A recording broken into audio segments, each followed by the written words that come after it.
Bom dia, Enzo. Tudo bem?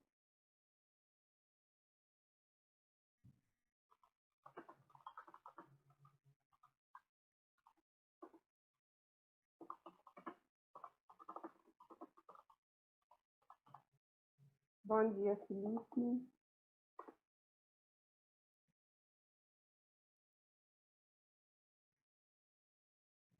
Olha só, gente. Bom dia, Bruno. Eu vou dar uns minutinhos para todo mundo entrar para explicar o que eu vou fazer hoje, tá bom? Nossa aula de recuperação.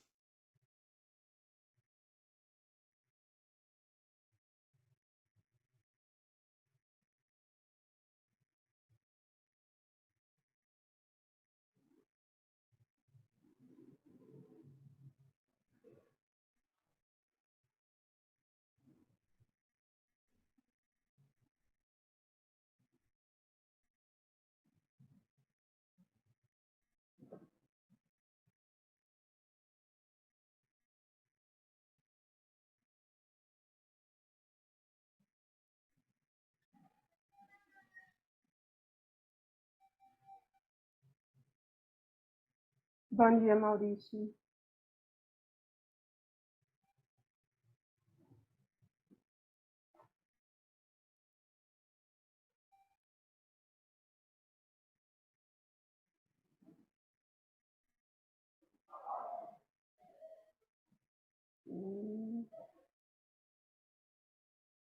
Dá mais uns 3 minutos para o pessoal entrar, porque às vezes entram atrasados, aí eu começo a jogar informação, principalmente informação no chat, as pessoas não têm acesso. Então, a gente vai devagar e sim, tá bom?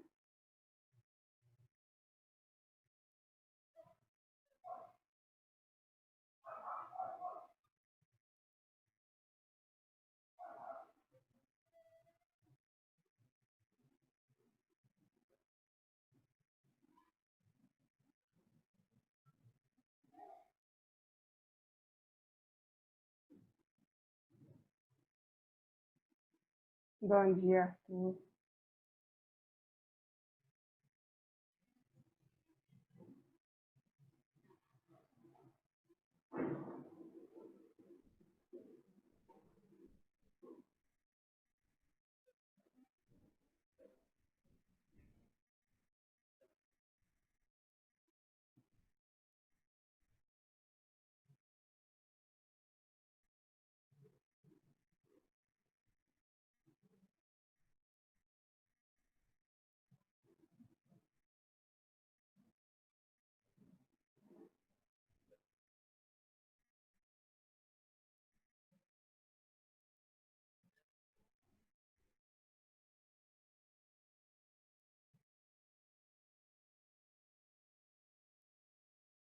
Bom, vamos lá.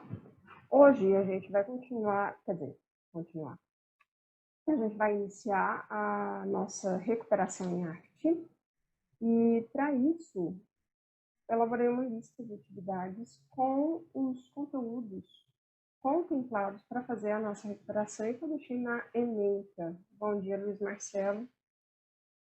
Então, deixei na ementa lá na nossa aba de recuperação, tá? Essa lista de atividades eu elaborei também pelo Google Forms. Então, bom dia, João Vitor.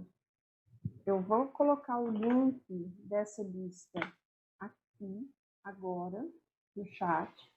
Eu gostaria que vocês entrassem na lista e fossem acompanhando, tá? A gente vai responder juntos, então, se comentar a matéria, a gente vai fazer o reverso aí para relembrar, para falar um pouco sobre os conteúdos. A partir dos exercícios, a gente retoma os conteúdos. Então, eu vou compartilhar a minha tela com vocês agora e abram a lista, se for possível, e a gente vai acompanhando e resolvendo juntos os exercícios. Ontem eu dei uma dica muito legal, porque, assim, eu vou lembrar que o Google Forms está programado para alternar as questões aleatoriamente, alternar as alternativas dentro das questões. Então, para que a hora que vocês abrirem os celulares ou computadores de vocês a lista de atividades, pode ser que a questão número 1 não seja igual à questão número 1 de vocês, ou seja igual ao número 1 que está aparecendo na tela. E o Enzo deu uma dica muito legal ontem, que para encontrar a questão rapidamente, a hora que entrar no Google Forms, depois que tentar no computador, aperte a opção Ctrl F, digite parte da questão, que aí vocês ficam nela, sem maiores problemas. Então, agora eu vou compartilhar a tela e vou deixar o chat visível para mim. Então, dúvidas, vocês podem abrir o áudio ou digitar pelo chat, tá? Sem problema nenhum. Todo mundo conseguiu acessar a lista? Todo mundo tem acesso ao link aqui no chat?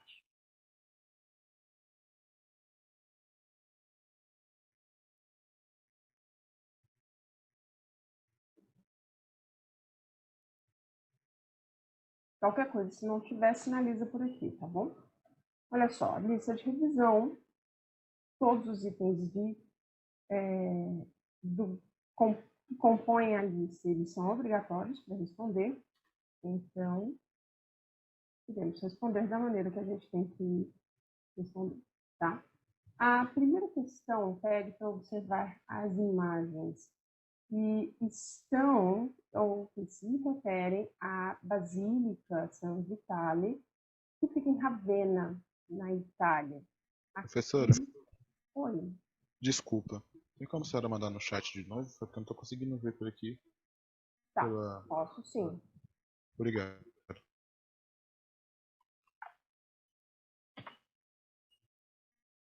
Sinaliza para mim se conseguiu, tá bom?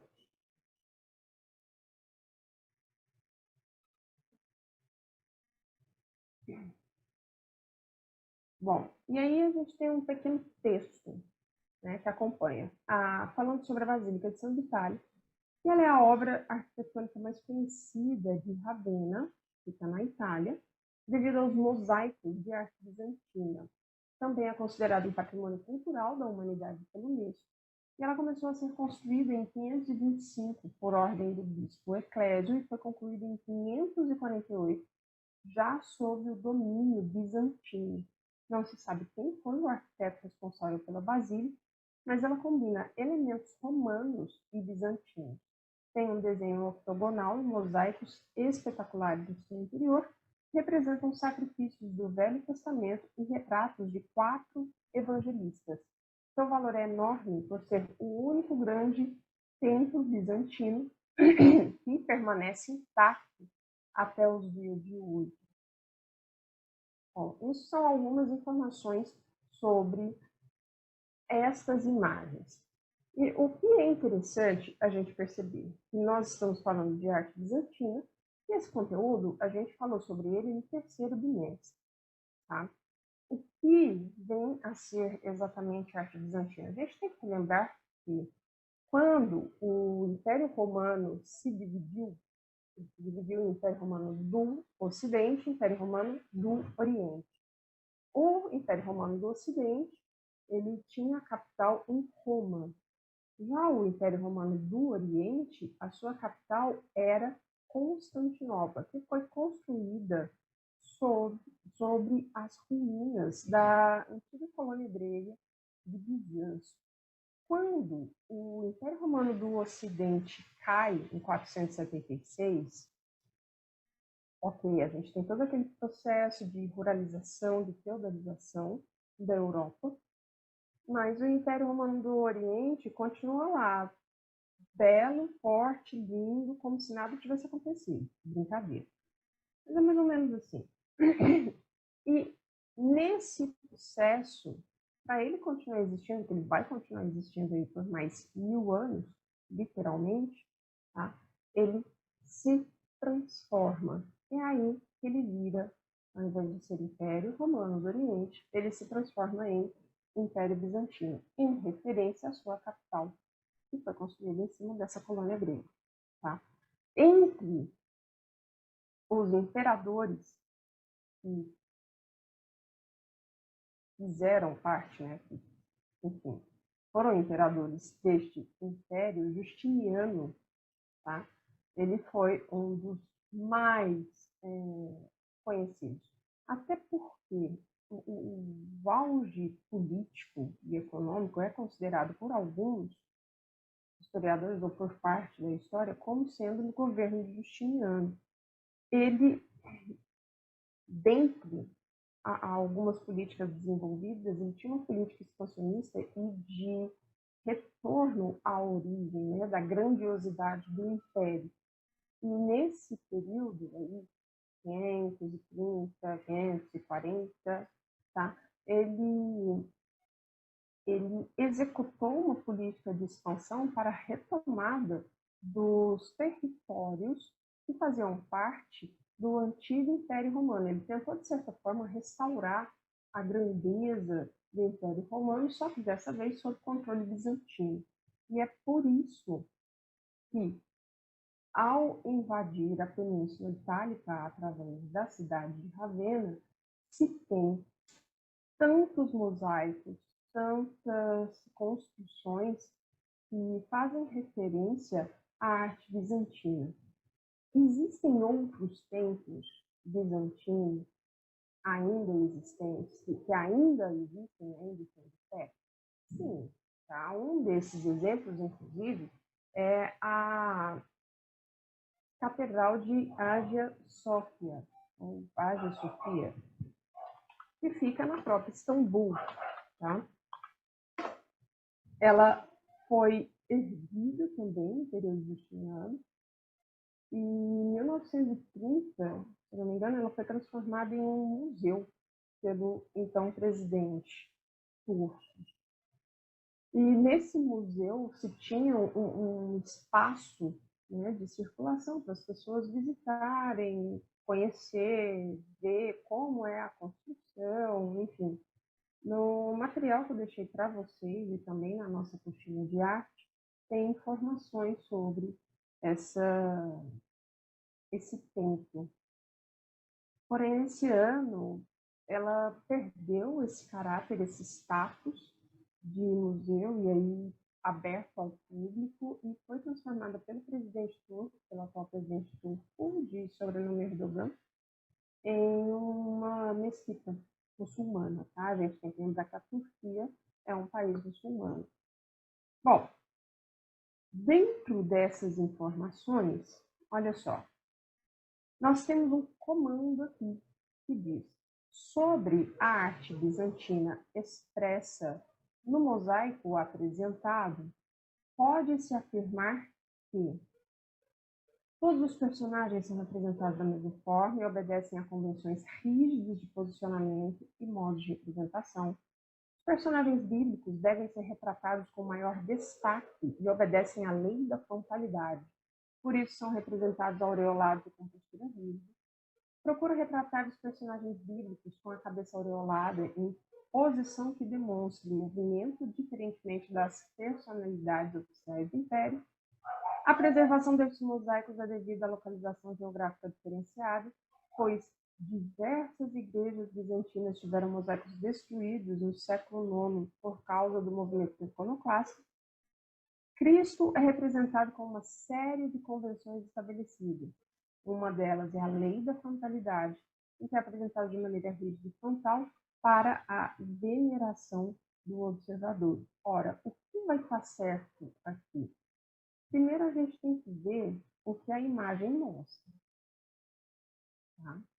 E no momento em que a imagem mostra, a gente já consegue eliminar algumas questões. Por exemplo, a preservação deste mosaico é uma localização geográfica diferenciada, por igrejas bizantinas tiveram mosaicos destruídos no século IX por causa do movimento iconoclasta. Ora, se fosse assim, a Hagia Sofia não estava de pé até hoje. Então, a gente pode cortar isso aqui. Os personagens bíblicos devem ser retratados com maior destaque e obedecem à lei da frontalidade, por isso são representados aureolados com a postura rígida. O que vem a ser essa lei da frontalidade? E isso é importante a gente perceber. Por quê? A lei da frontalidade ela pode evocar duas informações diferentes. Os egípcios tinham uma lei da frontalidade, em que a cabeça e os membros era uma convenção, na verdade, né, pictórica, onde a cabeça e os membros eles eram pintados, desenhados de perfil e o tronco era visto de frente. Lembrando que, no caso da pintura egípcia, não se tinha a menor intenção de representar a realidade, era realmente somente uma convenção. Agora, o que vem a ser a representação, a lei da frontalidade dentro da representação pictórica na arte bizantina? Esse ponto é importante a gente perceber. Por quê? Olha só, na frontalidade bizantina, tá? A postura rígida da personagem representada, todos eram representados completamente de frente. Então não tem essa convenção egípcia mais, né? Se retoma essa informação para se mudar a maneira que se desenha, tá?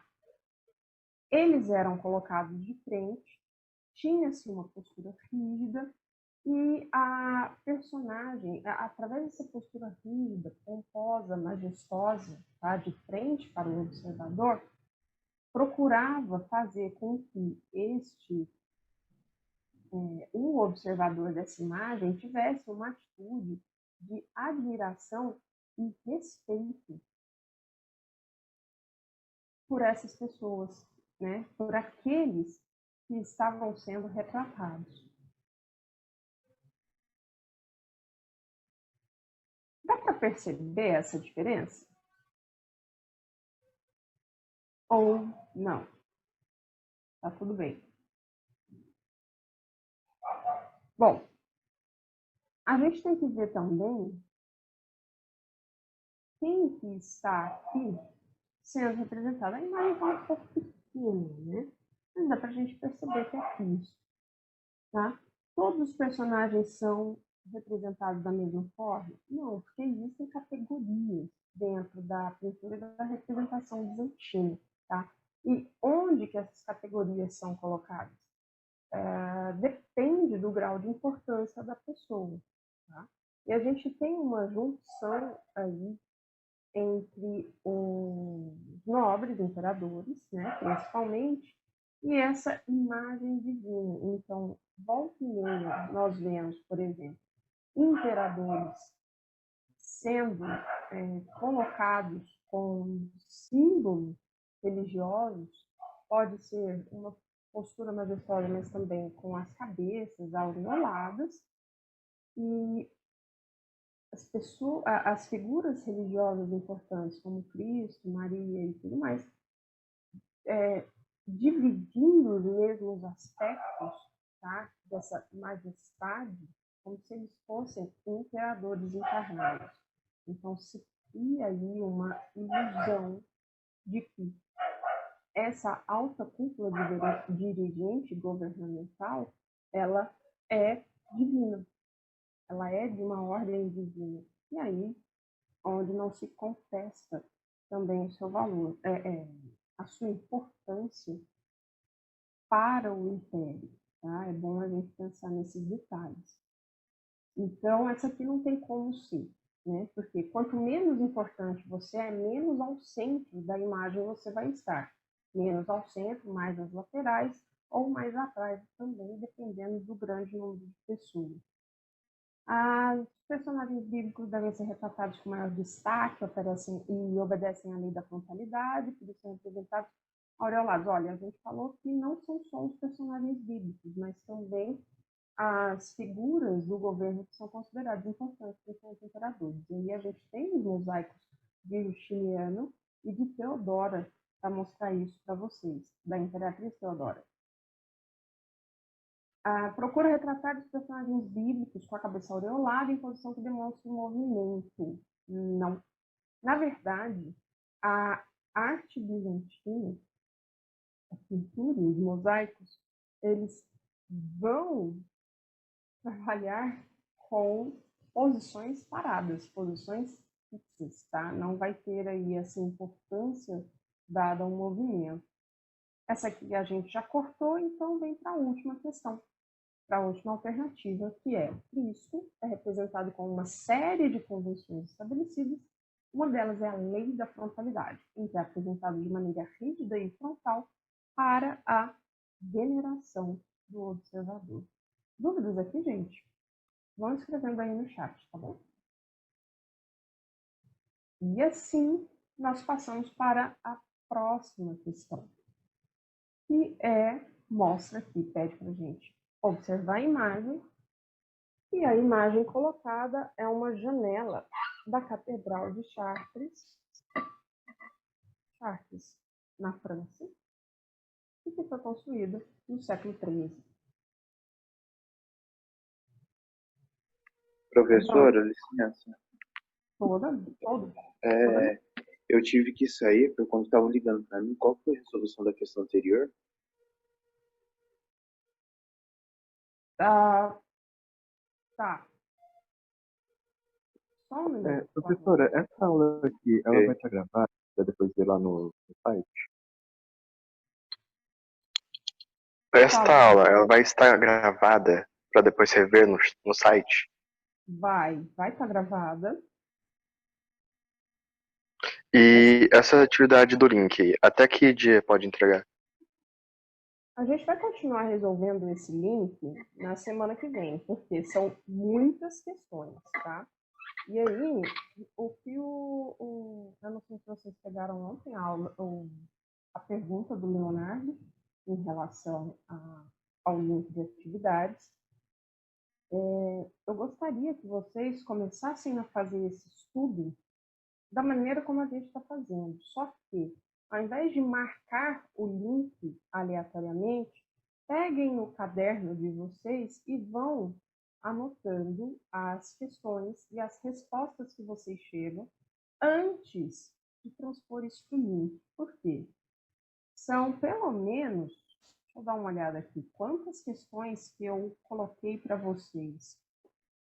São 21 questões, tá? Foram marcadas aqui. E dessas 21 questões, são todas assim, densas, tá? Com imagens, com texto, tem alternativas que são longas, então não dá para a gente assimilar o que elas estão falando e o que tem por trás do conteúdo que está sendo trabalhado em 5 minutos, tá? Então, vão resolvendo com calma. Na aula que vem, a gente vai resolver mais questões, mas já tragam isso anotado com vocês, o que vocês estão fazendo, como vocês estão estudando. O limite para a resposta é o dia 13 de dezembro até as 23h55. Depois disso, não tem mais, tá? Não tem mais como responder. Mas lembra que, à medida que vocês respondem, vocês também estão estudando para a nossa avaliação. Isso é importante. Mais alguma dúvida?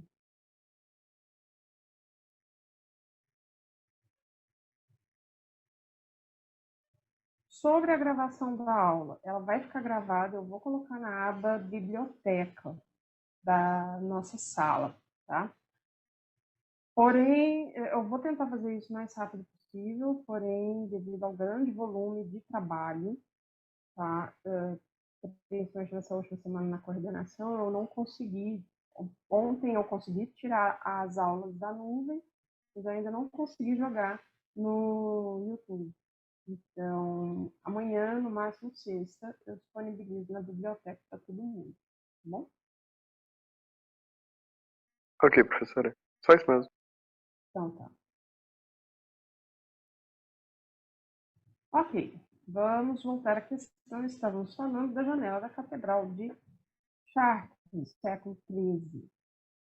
A Catedral de Chartres é uma edificação construída no início do século XII, coincidindo com o desenvolvimento do estilo gótico na história da arte ocidental. Na figura, vemos um pormenor de vitral descrevendo a vida de José, personagem bíblico.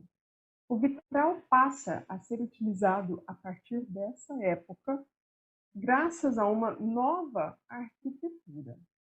Quanto à utilização dos vitrais neste período, e aí a gente tem aqui o comando da questão, é correto afirmar que, olha só, aqui é um exemplo, tá, do que era feito dentro das catedrais góticas. E quando a gente fala em arte gótica, nós automaticamente estamos falando de um conteúdo que vimos também no terceiro bimestre. E aí a gente tem que ver em que exatamente, ou como exatamente, essa arte surgiu. Por quê? No período medieval, tá, os primeiros 5 séculos do período medieval corresponde aí à maior ruralização europeia, a uma maior mistura entre aqueles que eram considerados civilizados, entre aspas, né, e que era o povo romano, e os povos, entre aspas, bárbaros também. E a gente tem visigodos, francos, tem os vikings, tem pessoas, tem caminhadas pelo continente, né? A gente tem mudanças pelo continente de grupos humanos interagindo com outros, não necessariamente de forma pacífica, tá? A gente está falando aí de uma grande movimentação e de uma nova forma de acomodação dentro do continente. Então, nos primeiros 5 séculos, a gente não teve uma arte, tá, que fosse muito visível ou grandiosa, ou que se colocasse com vistas, por exemplo, na arquitetura, ou uma escultura, ou uma pintura muito grande, igual se tinha no período romano, ou durante o Império Romano, né? Até por conta de toda essa movimentação e para a junção também desses fatores culturais aí um pouco diferenciados, tá? Agora, em compensação, principalmente a partir do momento em que Carlos Magno ele assume o Império Franco, tá? E aí se constitui o novo Império Romano Sacro Germânico, ele vai fomentar isso, vai ajudar a dar um novo fomento às artes dentro do continente. Mas aí já em outras bases, não apenas olhando as características da arte romana, mas como se fosse uma continuidade da arte romana, mas também absorvendo características destes povos que se misturaram e que se transformaram aí no que hoje a gente conhece como a Europa. Tá? A arquitetura que vai ser especialmente desenvolvida, primeiro com a arte românica, e aí a gente tem as igrejas, e na sequência com a arte gótica. A arte gótica ela vai surgir na França, dentro da arquitetura. Tá? Por quê? A gente tem que fazer um comparativo aí entre o que foi a igreja românica e a igreja gótica. A igreja românica, ela era com paredes bastante espessas, tá? As abóbadas que a constituíam, e aí a gente tem que lembrar do ganho arquitetônico do arco romano e como isso foi transposto adiante, tá? Futuramente, assim, pelos próximos séculos, para os povos que faziam parte ali do continente, e como isso foi transposto para a igreja. Só que, principalmente dentro da igreja românica, se utilizava como base de construção a abóbada de berço. Deixa eu ver se eu paro de compartilhar aqui para mostrar esse conteúdo especificamente para vocês. Espera aí. Deixa eu encontrá-lo aqui.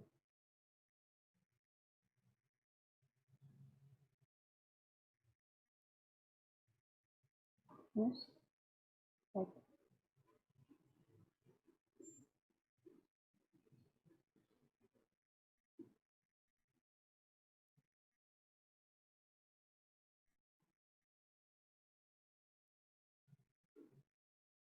Uhum.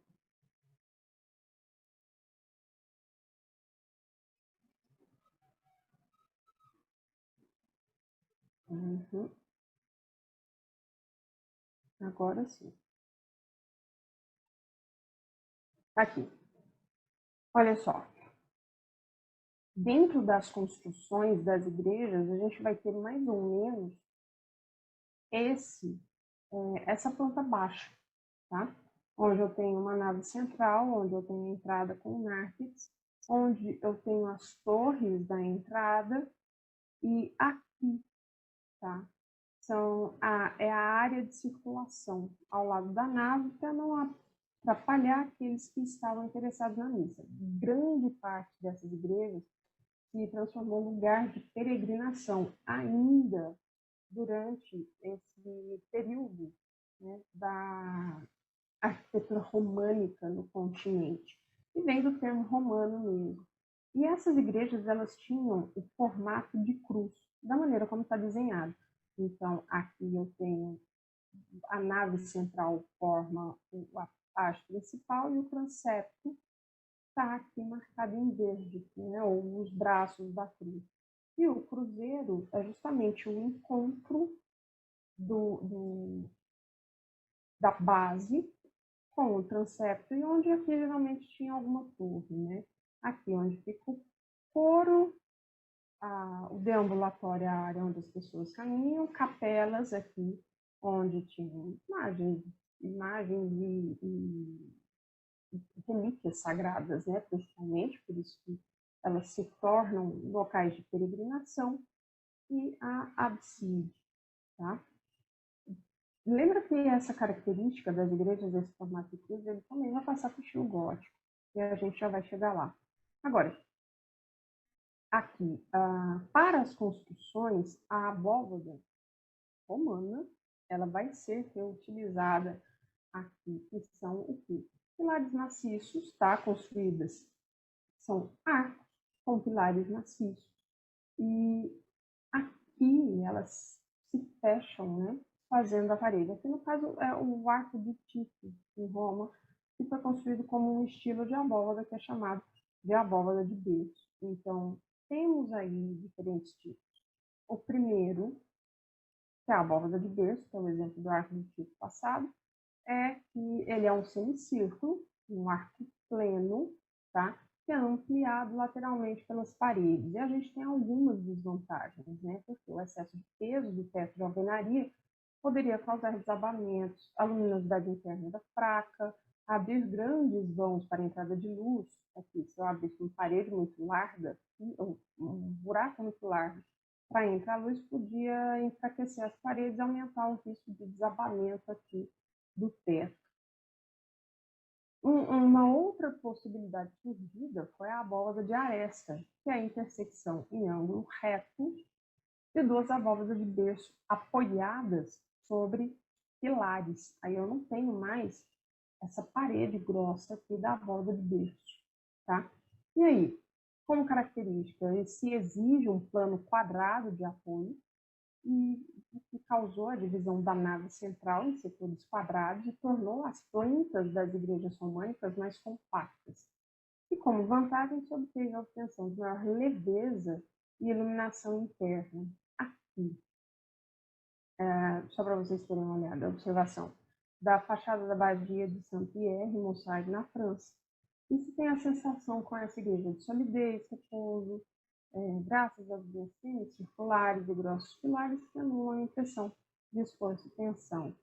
E aqui é a Basílica de Saint-Sernin, em Toulouse, na França. Dá uma olhada, tá? O ângulo da foto consegue mostrar para a gente o formato de cruz da igreja. Aqui a gente tem o transepto já. E aqui, tá, onde tem a torre, é justamente a região do cruzeiro. Que eu mostrei para vocês em esquema, na planta baixa. Né? Onde tem o cruzeiro, que é o encontro do transepto com a base principal da cruz, é onde se ergue a torre nas igrejas românicas. E qual vai ser a diferença, então, entre a igreja românica e a igreja gótica? Tá? Aqui, se a gente pensar em termos de tempo, a mudança foi muito rápida. Por quê? No século X, no século X, no século XI, surgiu a arquitetura românica. No século XII, eu já tenho surgimento da arquitetura gótica. Tá? E aqui, a diferença entre a arquitetura gótica e a arquitetura românica vai ser o uso do arco, porque não vai ser mais a abóbada de aresta utilizada, né? O arco simples, mas a gente vai ter um outro arco desenvolvido que vai ser o arco ogival. E aqui é um esquema, né? Nessa imagem 1, que seria esse arco ogival. Olha só, é quase como um projétil, se a gente pensar. O arco continuaria na sequência onde eu estou passando o mouse, mas ele é cortado pelo arco seguinte, aumentando aí o espaço, né, o pé direito da construção. Tá? Digamos assim, o pé direito é a altura, né, do teto até o chão, o comprimento do teto até o chão. E aí, a partir da utilização do arco ogival, eu tenho a invenção, a colocação nessas construções da abóbada de nervura, que é uma abóbada diferente, que permite que se aumente mais a altura do teto, se expanda mais a altura das construções, do que a abóbada de arestas. E olha só, aqui a gente tem essas características da arquitetura gótica e como elas transformaram o modo de se fazer as igrejas. Eu tenho uma fachada já com 3 portais, tá? A nave central e 2 naves laterais aqui da imagem. Continuação dos portais laterais por altas torres. Aqui eu tenho um portal lateral, que não tem essa torre, mas nas outras igrejas vocês podem ver, como por exemplo a Catedral de Notre Dame em Paris. Aqui a torre continua, a utilização da rosácea, que está bem aqui, sobre o portal central, e ao vitral característico do estilo gótico, que assemelha a uma flor, a utilização da abóbada de nervura e de pilares, não temos mais paredes grossas, né, para manter o peso da construção, e o uso do arcobotante, que é essa peça aqui, que transmite a pressão da abóbada, da parte superior da abóbada, para os contrafortes, que é isso aqui, tá? Para evitar que a construção ceda, e aí se tenha desabamento. Onde que a gente vai ver isso bem? Em Notre Dame mesmo, olha só, deixa eu ver se eu acho. Achei. Olha aqui, como que o arcobotante é colocado e as árvores impedem a gente de ver os contrafortes. Vai ser a primeira catedral em que se utiliza essa estrutura de arcobotante. Aqui a gente está vendo a entrada, uma das entradas pelo transepto. Olha aqui a torre do cruzeiro, e essas torres aqui, que seriam a frente, e a parte da frente da igreja, elas marcam as entradas das naves laterais. Tá? E o que isso permitiu? Olha a amplitude interna. Essa catedral aqui é a Catedral de Notre-Dame de Laon. Tá? Olha a amplitude interna do espaço. Tá? Você tem cada vez mais construções mais altas e a utilização cada vez maior de uma iluminação natural. Por quê? Aí sim se começa a abrir vãos, espaços, buracos nas paredes e a colocação de vidros. Porque no momento em que se transforma a arquitetura, eu consigo mantê-la de pé o suficiente e aí utilizar cada vez mais esse tipo de recurso para iluminar dentro das igrejas. Até aqui tudo bem? Tranquilo? Eu vou fechar essa questão com vocês porque a gente já passou do horário da aula, mas a gente termina e aí vocês vão indo resolvendo isso em casa. Tá. A partir disso, a gente consegue responder essa questão. O vitral somente pode ser utilizado em virtude da igreja gótica ser constituída por 3 portais, os quais davam acesso às 3 naves do interior da igreja? Não tem relação.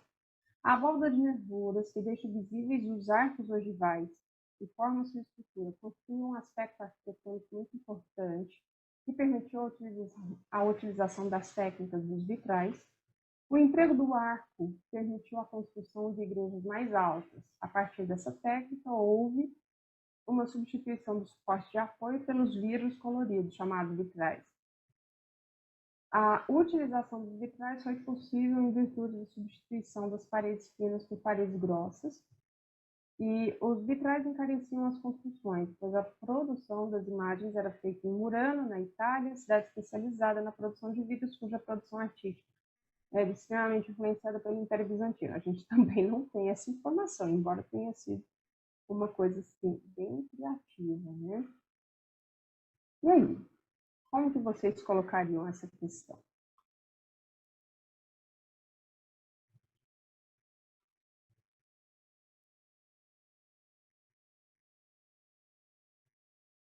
Olha só. O mais lógico é essa aqui. Tá? A utilização dos vitrais foi possível justamente pela substituição de paredes, de um tipo de parede por outro, e, portanto, de mudanças na arquitetura. Certo? Hoje, eu vou terminar por aqui. Vão fazendo essa lista de exercícios, vão estudando. Na aula que vem, a gente vai continuar resolvendo. Se por um acaso eu esbarrar em alguma questão que a gente já resolveu, hoje é mais fácil lembrar, porque foram só 2 questões resolvidas, né? Mas a gente já lidou com muito conteúdo e foi passado aí para a nossa recuperação anual. Então, estudem em casa, tragam suas dúvidas e a gente continua essa resolução na próxima semana, tá bom? Beijos, meninos, e até mais. Bom final de semana para vocês. Até, professor.